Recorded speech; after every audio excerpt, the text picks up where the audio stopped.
Any mechanisms, any reactions, any of the problems? Yeah? Can we go over protecting groups? Sure.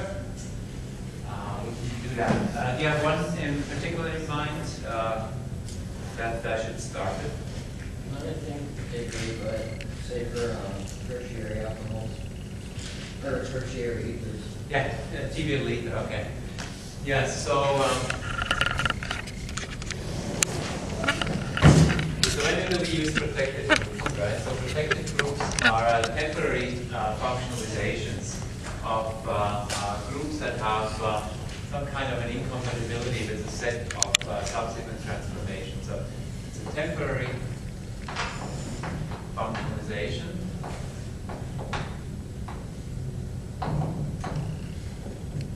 And what that means is you have to know how to introduce it.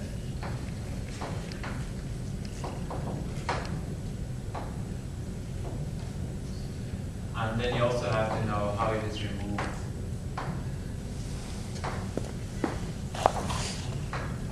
And sometimes those conditions are related, but there always are subtle differences. And then finally, for a protected group, of course, the major reason is you introduce it to make a functional group, or a current functional group in the molecule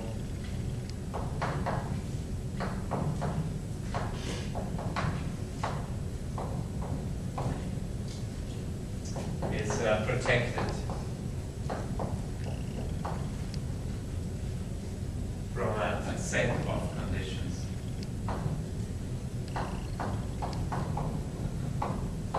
That are otherwise incompatible.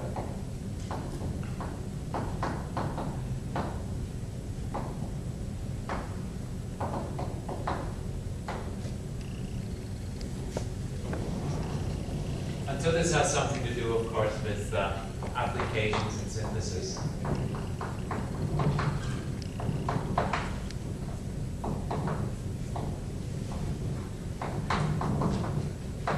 With multi-step synthesis.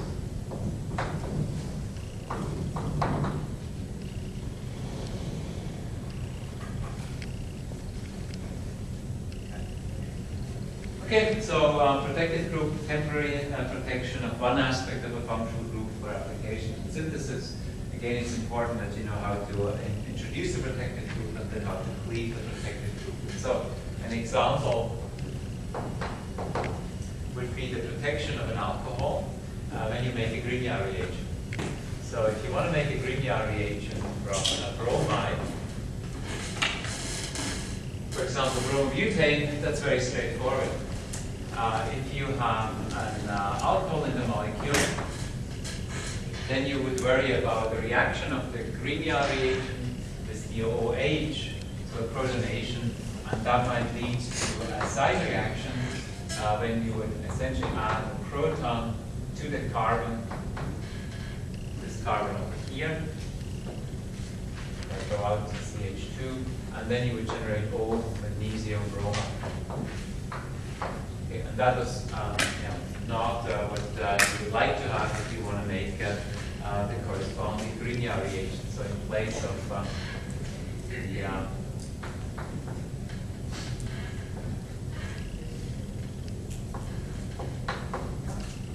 magnesium bromide. So rather than having a Grignard reagent, you would end up just with the magnesium salt of butanol of the alcohol. So it would quench the acidic hydrogen here, would quench the Grignard, the delta minus that is formed on the carbon. You get an acid-base reaction. So in this case, you would want to protect the alcohol from becoming a proton source for an organic metallic reagent, and so that would then require that we introduce a protected group.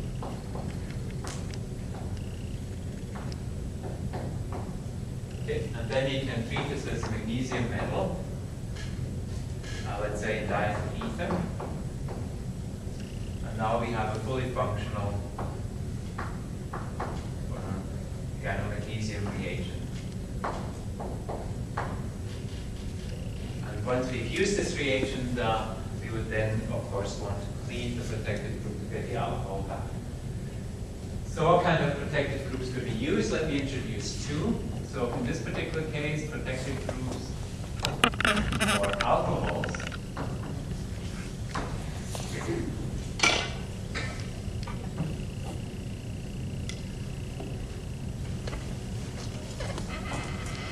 And let's look at ethers. Most often those are ethers. They could also be esters, but let's look at the ether protected groups, such as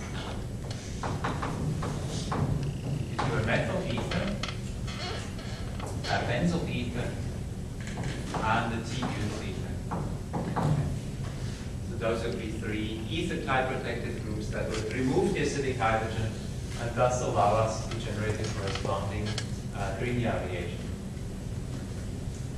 So for each of these, we need to know how to introduce the protected group, the corresponding ether, and then how to cleave it.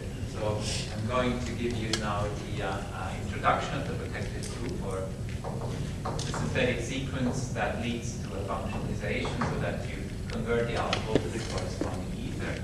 So introduction. So for a methyl ether,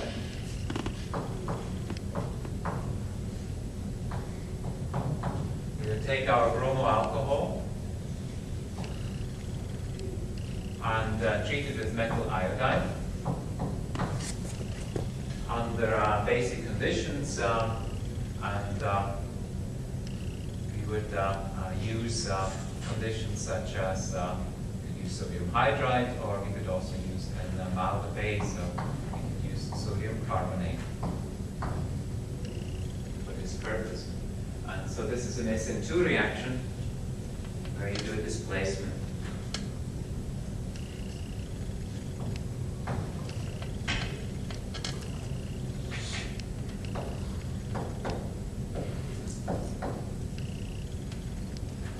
And that will give us the methyl ether.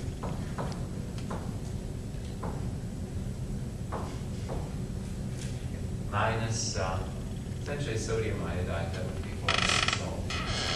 So this is the methyl ether. If you look at the benzyl ether,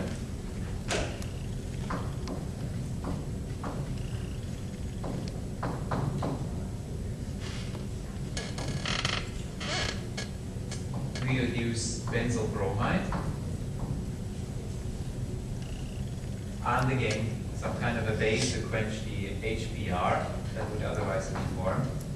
So the sodium carbonate again as a base, the organic base here. That will give us the benzyl ether.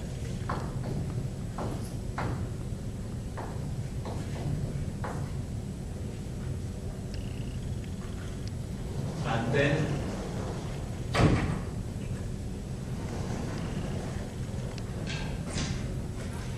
the introduction of the T-butyl ether.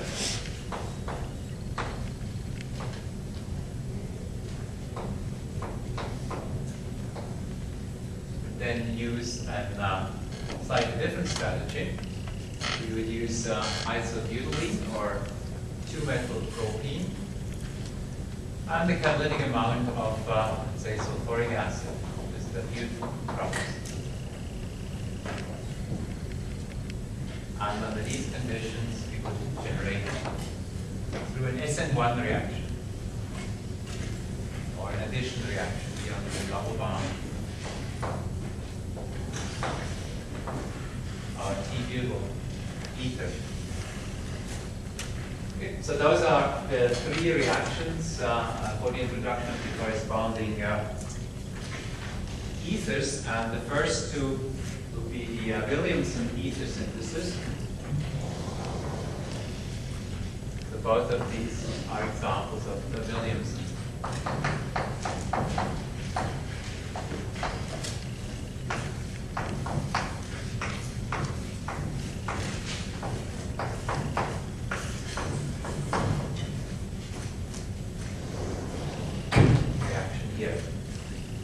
They go by the SN2 reaction. And we can't really do this for a T-butyl ether because SN2 reactions are notoriously difficult for a tertiary cleaving group. So So under these conditions, we do an protonation under an SN1 type reaction that leads to we have very bulky tertiary mutilated derivatives here. So you can introduce this because the cation is relatively stable. Keep in mind you're generating this tertiary carbocation, and then the alcohol reacts. And you regenerate the acid. The hydrogen here that generates another proton, and that again reacts as an olefin by protonation of the olefin. So in fact the mechanism is very similar to the HCl addition that we've seen, the addition to alkenes as well. If you have HCl to alkene with the corresponding chloride, that's very similar to this type of process. Okay, so those are the three ways to introduce the corresponding ethers. And so then we also have to think about the removal or the cleavage. That over here. And now keep in mind the cleavage would be after we've done the Grignard reaction. So we can use these in the reaction first. We wouldn't immediately cleave it, we would do some kind of a reaction. And for that I'm using my generic protected group abbreviation. So in this reaction, what I select to do here is a typical process. I would make the Grignard reagent, magnesium and ether, and then in the second step I would add an electrophile, and let's say I'm adding cyclohexanone. And so I then get my product.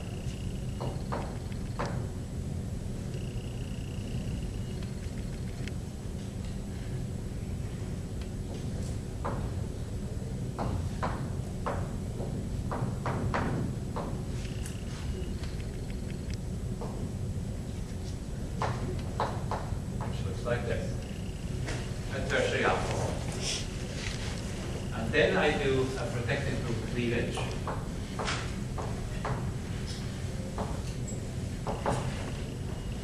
So I take my product now,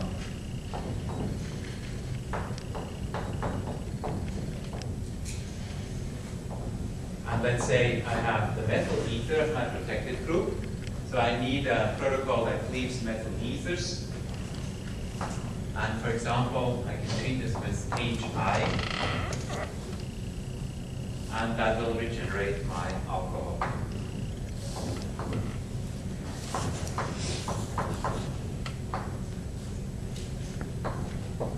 By cleavage, through an SN2 type reaction, the protonated ether, so you add a proton onto the ether oxygen, and then the iodide has an SN2 reaction. That's the mechanism of that cleavage reaction.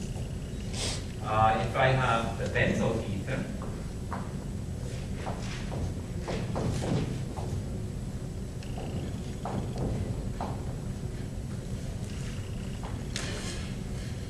I can use a hydrogenation reaction. So this is a reaction where I use palladium and carbon with hydrogen. And that will cleave the carbon-oxygen bond of the benzyl function. So here I get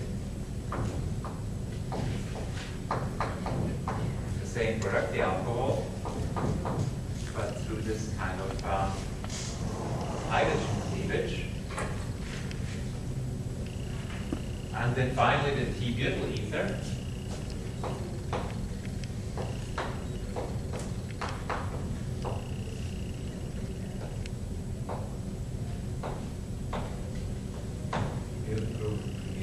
This different abbreviation here, and I can cleave that by dilute acid. So in this case, I use, let's say, again, sulfuric acid, but in water.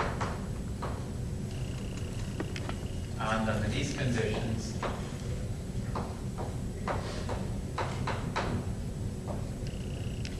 again, I would cleave the T-butyl ether.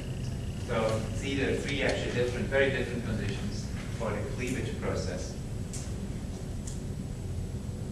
Okay, so I left some room room because that gives us the opportunity to discuss some other questions. But first, let me ask you, do you have any questions regarding the general use of protective groups, why we use protective groups, and then how we introduce each one of those, three that I selected for the alcohol, and then the reaction itself, obviously a Grignard reaction, addition of ketone, and then the previous processes. Are there any questions regarding any of these three steps for the three different products?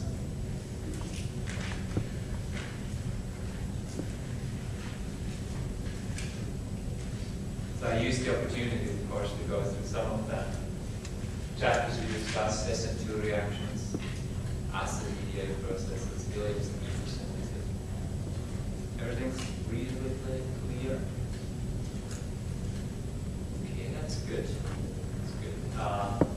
The question now that leads us a little bit further and deeper into the material is what is the best protective group, right? I gave you three. So how would you select the group that you would actually use? And the important aspect of that is, do you see possibilities for side reactions? And whenever you do a reaction, there are other possible processes. So what I put down on the board here are kind of our desired processes, and those reactions work. But the question is, are they the only reactions that could work?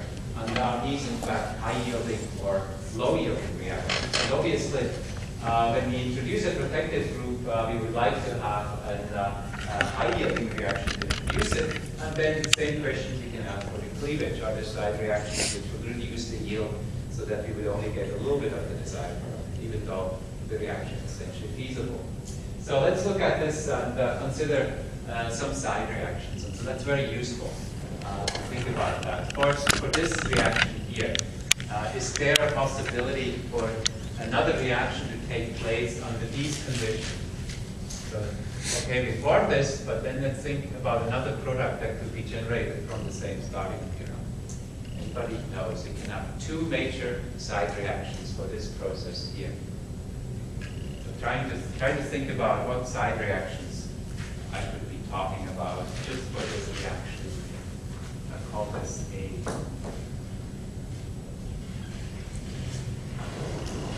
So what are side products for A?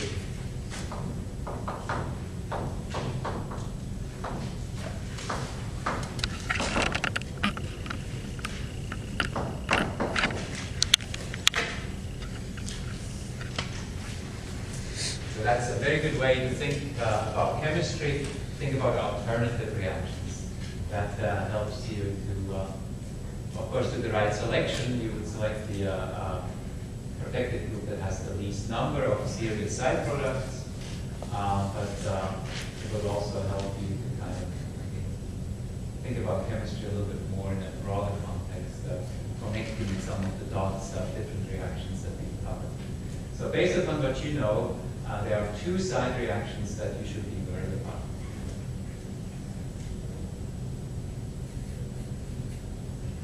Anybody see one of them? Yeah. Excellent. Yeah.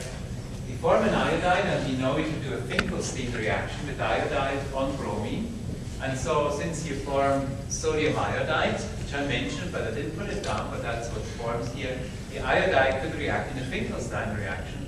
And so, rather than the bromide, we could actually end up with the corresponding methyl ether of the iodide. And in fact, that will occur.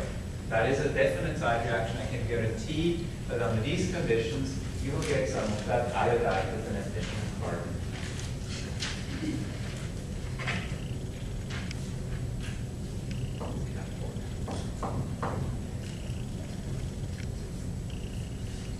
So that iodide will be a side product. That's not a big deal because we can make a Grignard reagent from that iodide as well, but if you have a mixture, then purification always becomes problematic.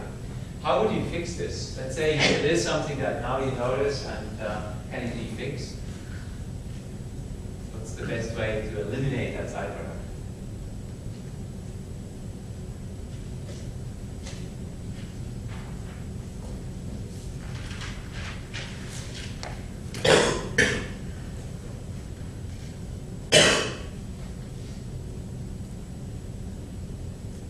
So you actually know the answer. things that's very obvious, but sometimes hard to think about. Don't use iodide, use methyl bromide, right? Just use methyl bromide. Then there's a bromide, and if it does displace the bromide, it's still a bromide. So methyl bromide is still a pretty good electron constant. Maybe not quite as good as methyl iodide for SN2 reaction, but it's pretty good. Okay, so you could actually fix this by just changing the methyl bromide for methyl iodide. So that could be fixed. But under these conditions, that's one of the two side products that you can see immediately. There's another one. Can you think of another side product? That could be 4. If you do, you get as a reward one of these balls. Yeah.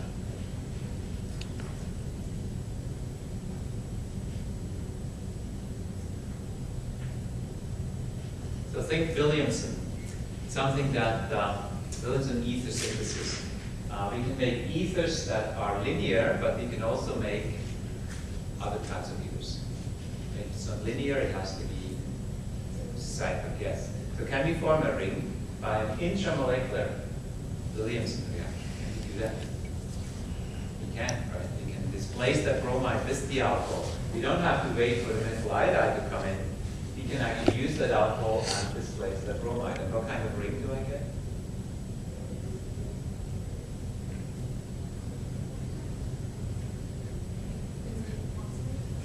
So that would be a 3-membered ring, right? But count how many we actually have. Actually, I got confused with my cards, didn't I?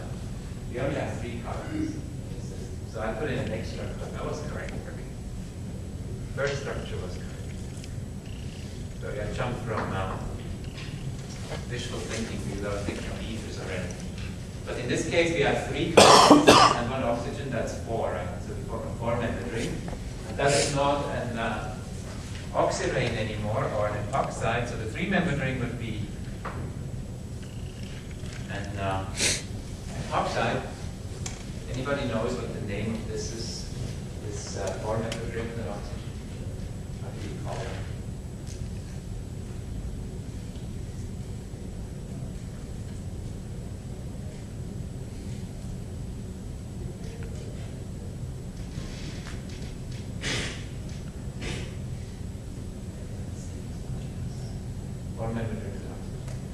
It's a bonus question. You can make bonus points. I didn't do a quiz, just all the issues, but let's give you I have the urge to give you some bonus points. So who knows the name of this gets 5 bonus points, right? You can come up after the review session and write the name down and put in 5 points.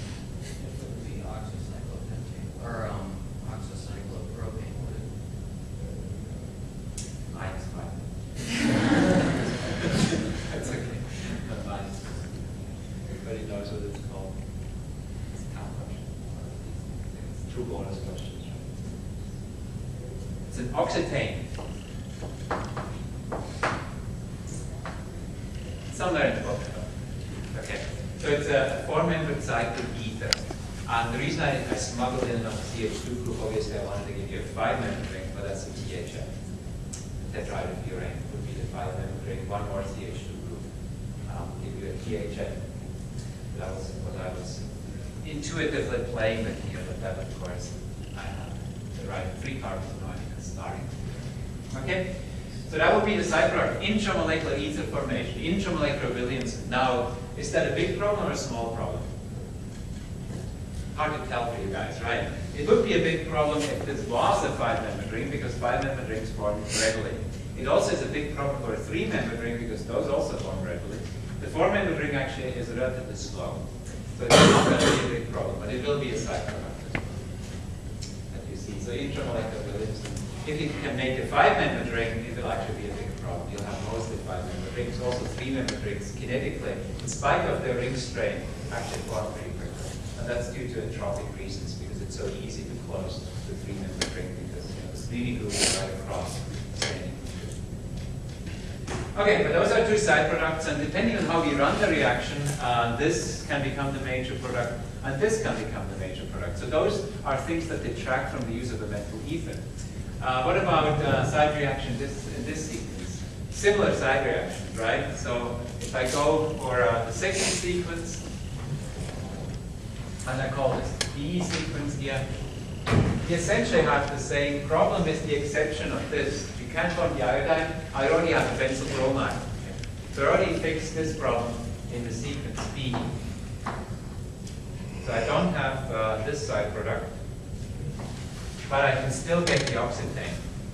Obviously, for the intramolecular millions, still can apply. So the second sequence gives us less side products because the bromide clearly is going to lead to the bromide. I use the benzyl bromide. If I use the benzyl iodide, I would have exactly the same set of problems for the second reaction as well. So then what about the third reaction, reaction C here? Those are different conditions, and so we would expect different side products. What would be a side product here? Is there a side product? It doesn't have to be a side product.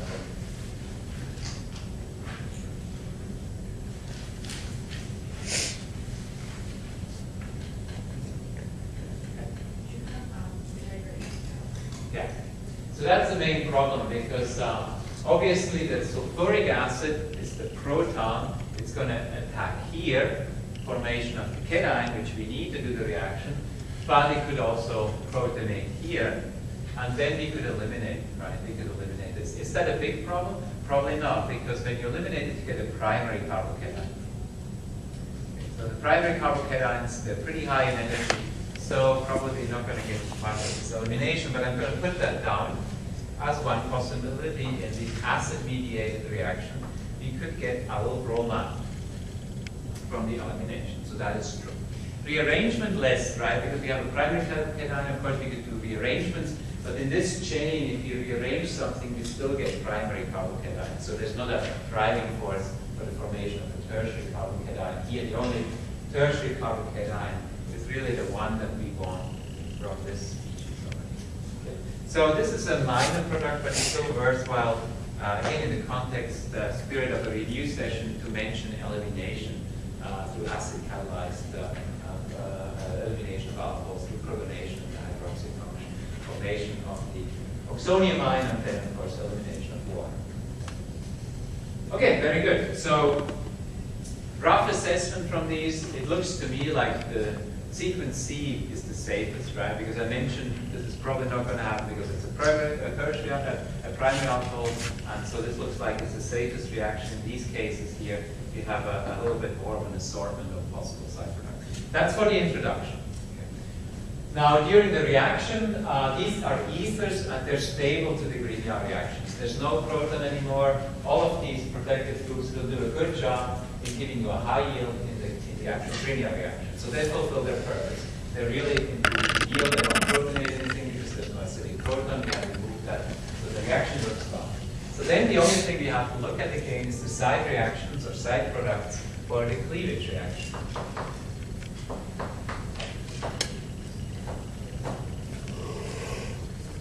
So this is now for the cleavage, and again I'm going to use the sequence A for the methyl ether, sequence B here for the abbreviation B for the benzyl ether, and then our T-butyl ether is C. And so let's look at the side products for the A pathway. Are there any side products? If you hit this with HI,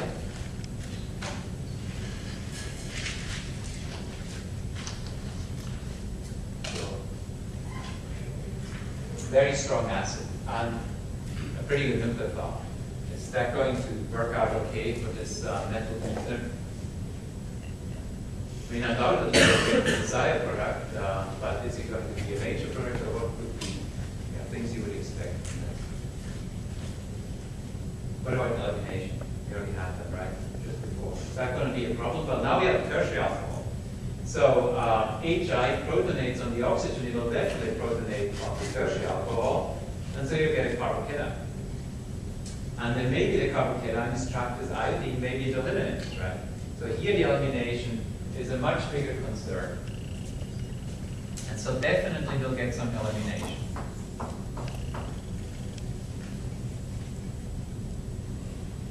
And so maybe this is cleaved as well, but we might, if you have plenty of HI, will be cleaved as well, but you'll get this elimination for this alkene.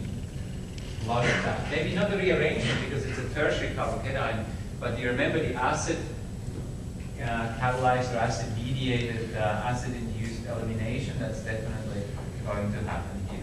So double bond. Okay, so that is a major product. This is a big problem because of the very acidic condition.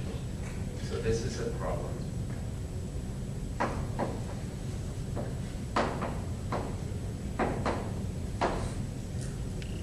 Because that is a major reaction. Okay. There are a couple of other side product reactions. So one concern is when you think about the mechanism. Okay, the mechanism implies that you protonate here, and then the iodide comes in. You can attack at the methyl group. That's a very good attack because it's sterically so unhindered. But you could also attack here. And also, think of the intramolecular attack again. You could even form the ether here and pick this up. So there are some other possibilities. Iodide attack here and oxygen attack here.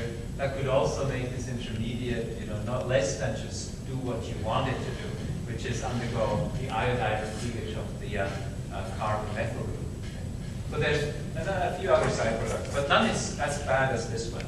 So you can say, and others, which are due to regio unselected or different selectivity in the S2 reaction with the iodide, as well as again intramolecular attack products we had before. So that is a problem, and so probably now when we think about this and we think about the problems here, the methyl ether isn't the best choice. So it's not the best protected group. It might give you low yields, particularly in the cleavage reaction. That's the problem with methyl ethers. They're very stable. They're hard to cleave. So what about the benzyl protected group? So here we do hydrogenation. There's no other double bond. If there was another double bond, if there was a double bond in the system, we would have maybe a problem with this. But otherwise, this is very compatible. You haven't talked much about hydrogenolysis. I kind of left that off. So you don't really know exactly how this happens, but you can cleave this in other conditions. Let's say unless there's a group here that tends to be reduced under these conditions, this is not a problem. So I can tell you that this, in fact, is going to be a very clean reaction. So this is a very good method, and I don't expect any side products here. So to illustrate that, I will essentially draw a smiley face.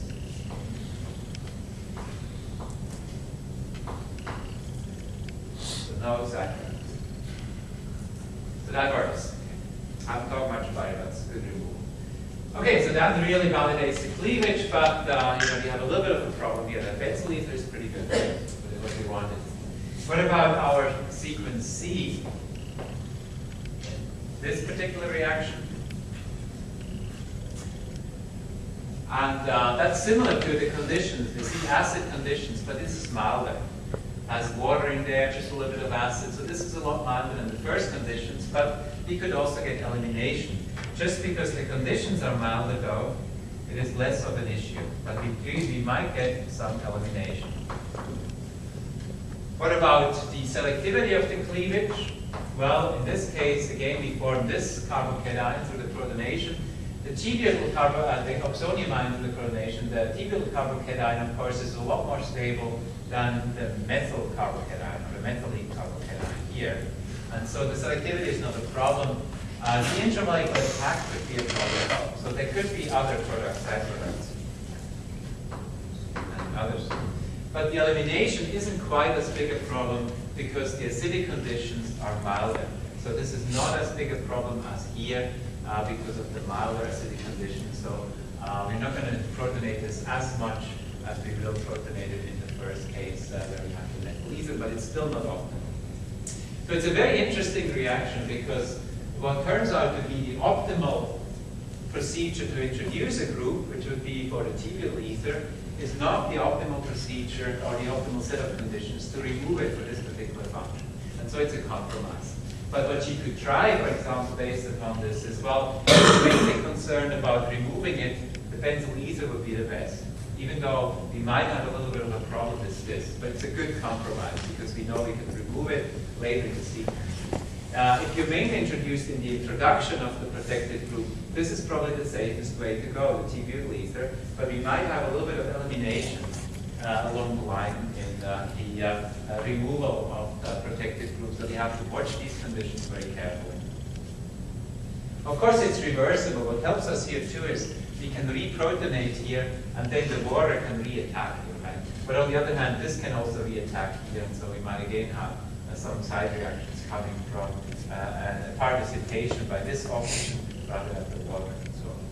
So there's a room for other side products in this sequence, but at least it's a very good reaction for the introduction of our group in the first process. So either way, what we could choose reasonably would be either the T-butyl group or the benzyl ether based upon this analysis. I think we would definitely not use the methyl ether in this sequence.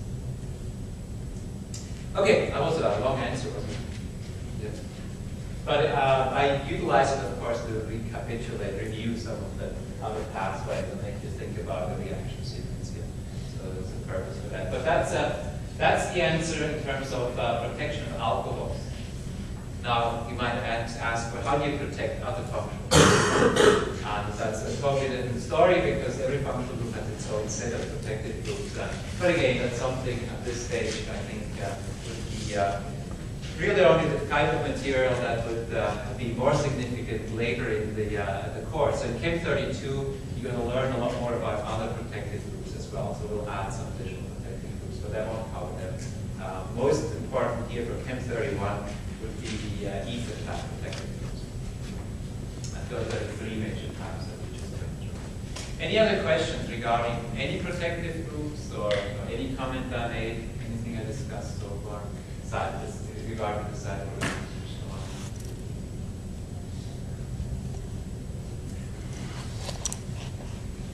Okay, let's do another question. That was a good one. So you can go on. Not every answer will be as long. So if you want a short answer, you don't stop me. But that's enough. During that reaction, why did you pick on number 2 for that second step in the reaction? I could have picked another electrophile, like an ester. I could have picked an epoxide, an aldehyde and so on. I picked cyclohexanone because that's what I was thinking of at the moment. Random. Yeah. But something that reacts with green navigation, obviously. And I could have picked another type of transformation, but again, I wanted to do some other metallic chemistry. Because that's definitely going to show up. You'll see a green reaction. That will happen on time.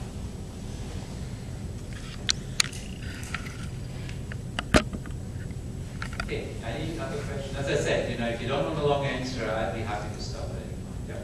I was wondering if there were elements that are more likely to mess up than ones that are right. So we had one with mercury and the oxygen. Yeah. So the only elements that form when they add onto a double bond, form these 3-membered rings, are those that have a lot of orbitals that are very polarizable.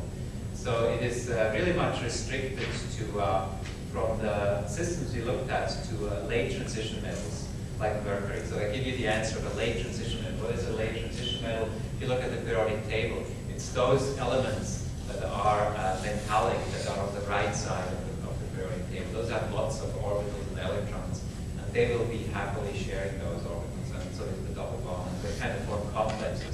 The early transition metals don't form those so-called pi complexes. So for metals, it is only the ones towards the right of the periodic table. Mercury is there. As our example, really haven't looked at something else, but for example, palladium does the same thing. So in the Backer reaction, palladium essentially does that kind of complex, high complex formation. For the other elements, it's only those that have additional size of the orbitals, like iodine and bromine. Even chlorine, they sometimes form these complexes, but chlorine doesn't. It hangs on to its electrons a little bit too tight, so it forms more cations. That means they localize 3-membered charged systems. So it's really bromine and iodine are those that we've seen. I can tell you that sulfur and selenium also often do that, but you don't really know that. Those are also elements that do that kind of complexation. So for the things we looked at, right now I can only think of iodine, bromine, and mercury, and palladium, but we really didn't discuss much palladium mechanism.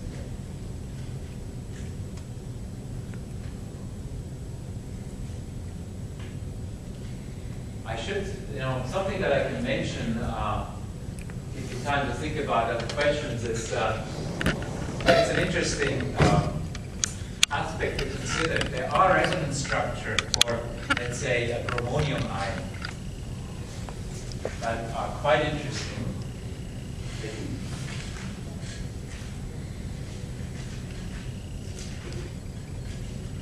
And so when you form a bromonium ion,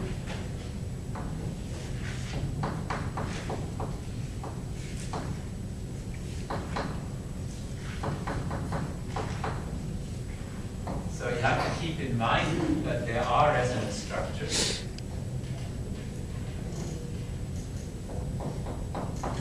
that play a role.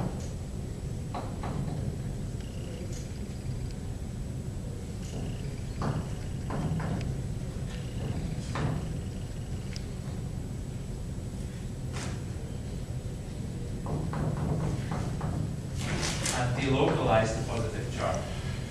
So the two cations, carbocations that I just drew, are two resonance structures for the bromonium ion. And so they do exist, they contribute, and it just it distributes the electrons in a different way. And so there are two resonance structures. So the actual structure is a hybrid structure of all of these. So often we draw it like that because that also is in the middle of the other two resonance structures, the carbocation and the corresponding secondary carbocation. But in terms of contributions, this obviously has a greater contribution than this one, but this one has the greatest contribution to the overall resonance hybrid structure. So they also exist, and that's something to keep in mind. And that also is the case, going back to the epoxide, when we have the acid catalyzed epoxide opening. So it's a little bit different here because we start with the three-membered ring and it's fine, it's neutral, there's no problem with it. It's a reactive system, but it's not an unstable compound. Take these. I can introduce a similar structure through protonation. It is generally a very reversible process. I'm drawing this around the corner reversible system here. And that gives us a protonated oxyrate.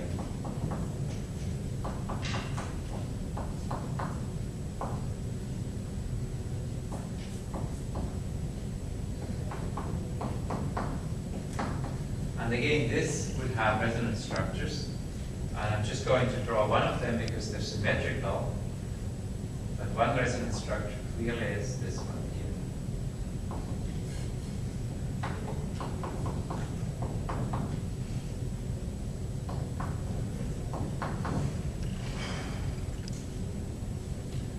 So these compounds also have their resonance structure, but again, their resonance structure is not equilibrium, so they don't really occur. This is just one extreme of drawing this particular carbocation that shows that there is a contribution of the positive charge that sits on carbon as well. So keep in mind that these are these resonance structures that you can draw by moving electrons around without really changing the position of the atoms. It's just an electron distribution with some carbocation character, which illustrates the weakening of the bond. And I talked to you about weakening bonds in these type of species. What's the weaker bond, right? And I told you that this is the weaker bond here because of the substitution pattern here. I'm essentially telling you that this is a contribution that's greater than this contribution because this is a tertiary carbocation and this is a secondary, and so this bond will be a little bit further cleaved because this contributes more and this contributes to the structure of the bromonium. Yeah? With those, they would both be turned into what, secondary carbocations? So wouldn't there be a third resonance structure that would be equal to the one you drew? Yes, that is correct. That's why I only drew one of them. But this is it's a symmetrical compound, right? And so when I cleave this bond, it's essentially the same. Yeah. So there's a third one. I didn't draw that one because it is equivalent. It's also secondary. That is correct.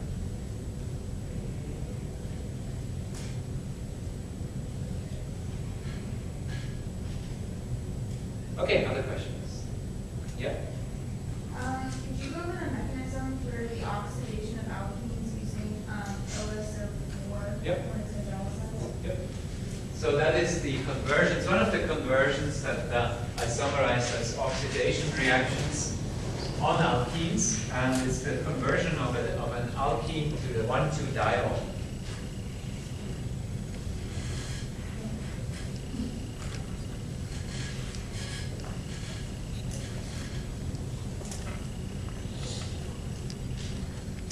Let's see, let's do something a little bit different.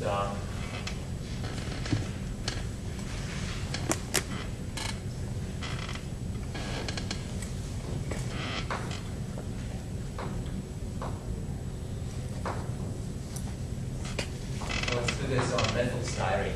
A little bit different now. Do some diversity here. And so the reaction involves treatment of an alkene.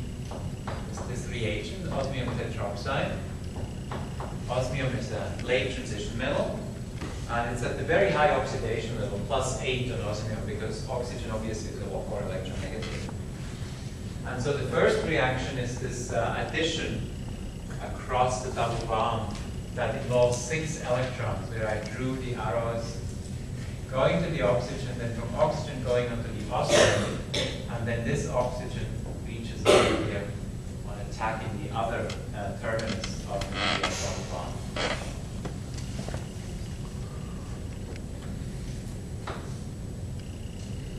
And that gives us an attack from the same phase, because the reagent comes from one phase of the alkene, introducing 2 oxygens that are still connected, but now via single bonds, to the osmium.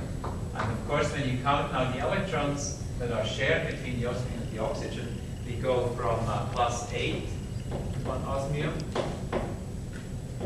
+8 to +6. So we have reduced the osmium oxidation level. Osmium has now more electrons than before. That's one of the driving forces. And now the substitutions here are essentially as follows. If I draw this up here, I have the metal here, and of course there will be 2 hydrogens here. So that's the first step, and this forms what we refer to as the osmic ester.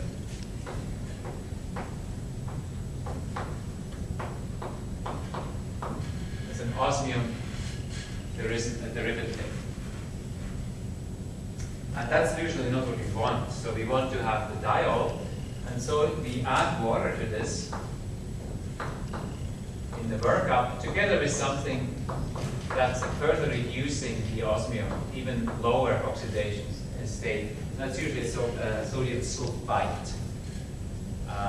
So NaSO3, Na2SO3. But that's also just further reduces the osmium. The important mechanistic component here in the formation of the product comes from the attack of the water.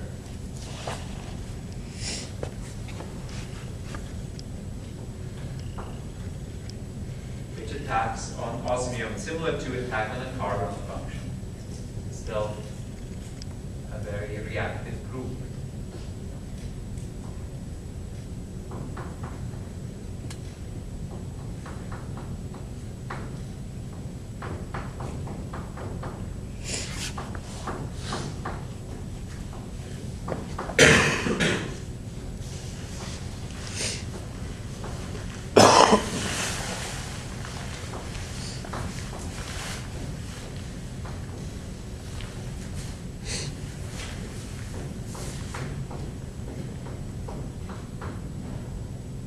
Okay. Next thing is we take care of the hydrogens and the charges by shuffling one of the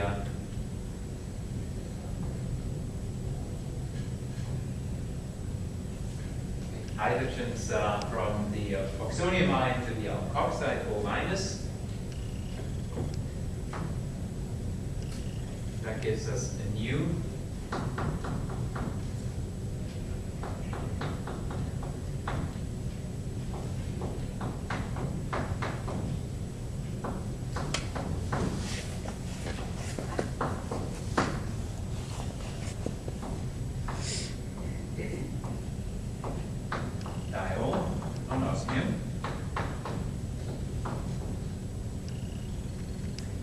now we kind of repeat the process, the retro reaction from the attack, but we're now kicking out one of these oxygens. So we use one of these lone pairs, regenerating an osmium oxygen double bond, and we kick out this alkoxide.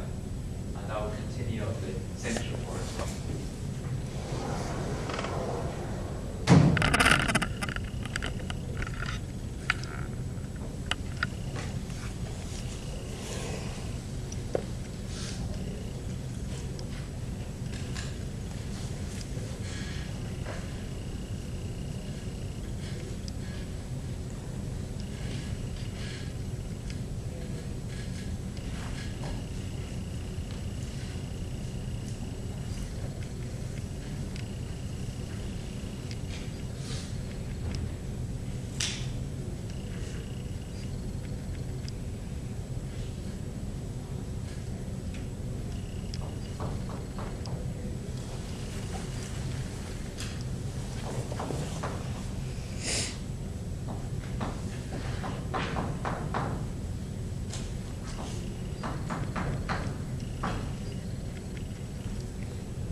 Oxygen again, because of the hydrogen that sits on it.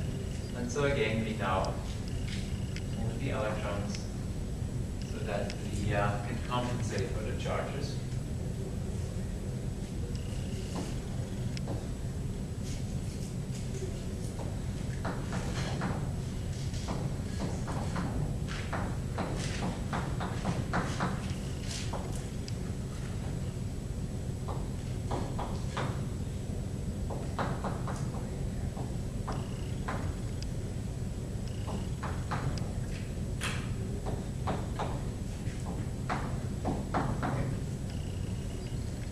So the next reaction that occurs here is again water attack, because we have two osmium oxygen bonds. So we will repeat the attack with H2O.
Very similar type of intermediate that we have over here.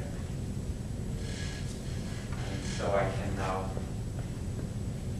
repeat the analogous steps that lead to elimination.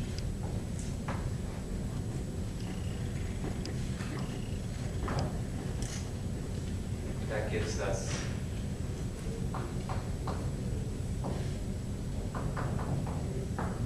minus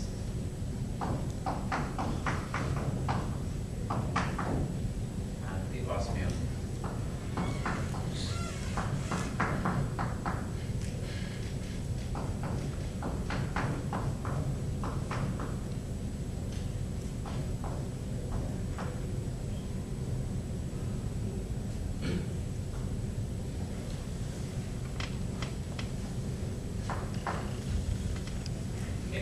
you can see after this step now, I have obtained my product.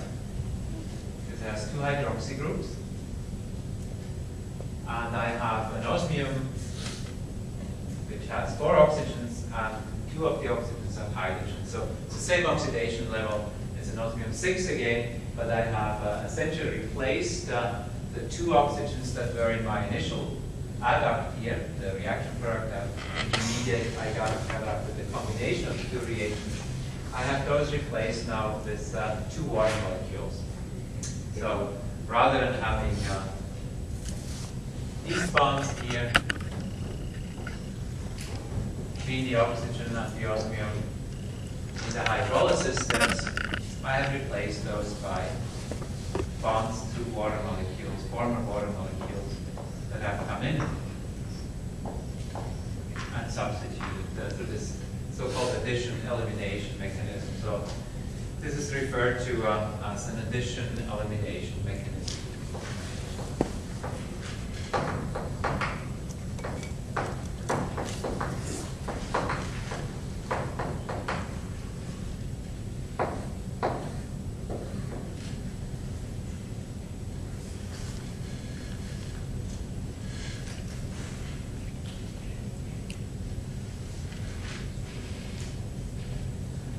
So that is pretty much the complete mechanism of the hydrolysis.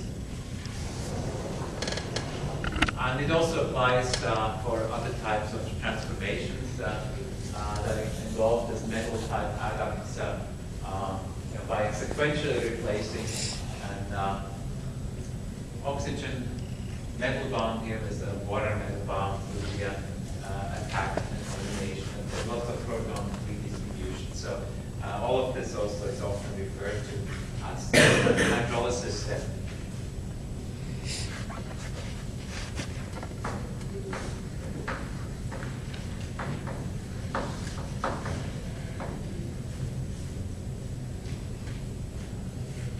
Okay, any questions about this mechanism? The final product would be after this. Let me do that, draw that here. The bottom.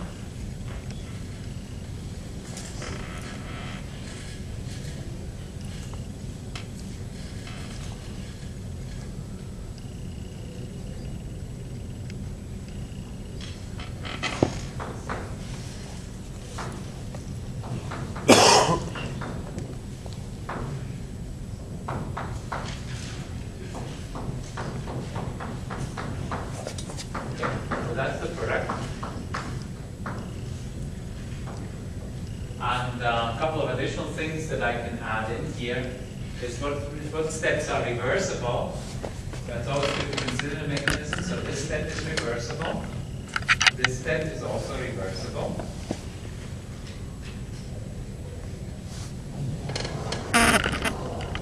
This is a reversible step. Reversibility exists here as well as here. And even here there's a reversibility.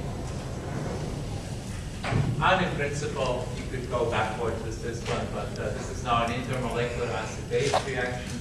It's probably very unlikely in water, so I leave it as an irreversible step here as the final step. Overall, the reaction benefits, of course, because we have an excess of the water. The water also is in excess in that hydrolysis step. So it also benefits from Le Chatelier's principle. You know, the water drives the product so that you have this end product with the separation of the 2 molecules and condensation reaction, where you would eliminate water. So reduce the water in the sequence rather than generate more water because you already have an excess of the water.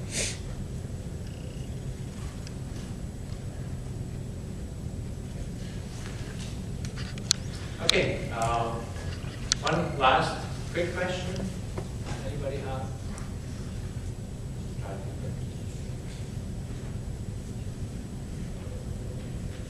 Okay, so otherwise everything's clear. So let me just reiterate, we're only going to test really the major principles. Organometallic reactions definitely, alkene addition in one form or another, bromonium kind of systems definitely, and about 60% of the exam will focus on the last 3 chapters that we have not tested yet. So I guess maybe 4 chapters that we haven't had an exam yet. So 10, 11, 12, and 13. So about 60, maybe even 2/3 of the problems will be for chapter 10 through 13. The other questions will be distributed around, but clearly right now I can read you the things of certainly the organic metabolic reactions. They will be presented, oxidation reductions, very likely something like that. So the further we go back, the less likely we'll cover some of the early chapters. We'll definitely focus on some of the later ones. And the 2/3 roughly maybe of the questions will be from the last 4 chapters. Okay, I'll see you Wednesday.